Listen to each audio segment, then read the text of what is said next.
This claim by HR and hiring managers is bollocks. The claim, "I just know immediately when I meet the candidate," is crazy. A load of nonsense. Don't fall for it. Experts call it lazy recruitment. It's incredibly naive to believe that you can accurately assess a candidate in just a few minutes. Relying on your gut feeling is a subjective and flawed experience.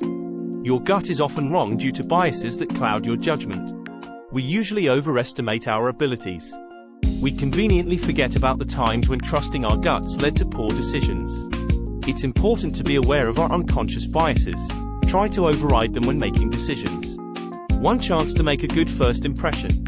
You have surely heard that you only have one chance to make a good first impression. It takes only 3 to 5 seconds to make a first impression, but it can take a whole career to undo it. Your brain will make the call for a first impression while you are still shaking hands with the candidate. You are led down the wrong path even before you realize what is happening.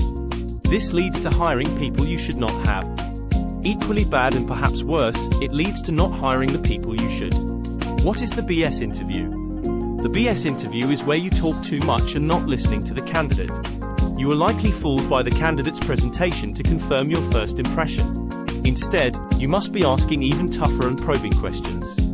By not probing past performance, you measure style and not substance.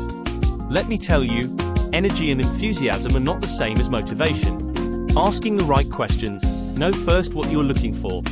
Before you head for the meeting room, start preparing days ahead of your first interview. Ask questions how the candidate behaved in a real past situation. You want to know how the person handled a specific situation relevant to the competency. If the candidate keeps saying, "we," ask who is "we." You will often find out that it was a colleague. The candidate just happened to be around. First, have the candidate describe a work situation. Have them describe what action they took, then explain the result of their actions. In conclusion, don't be fooled by first impressions or smooth talkers.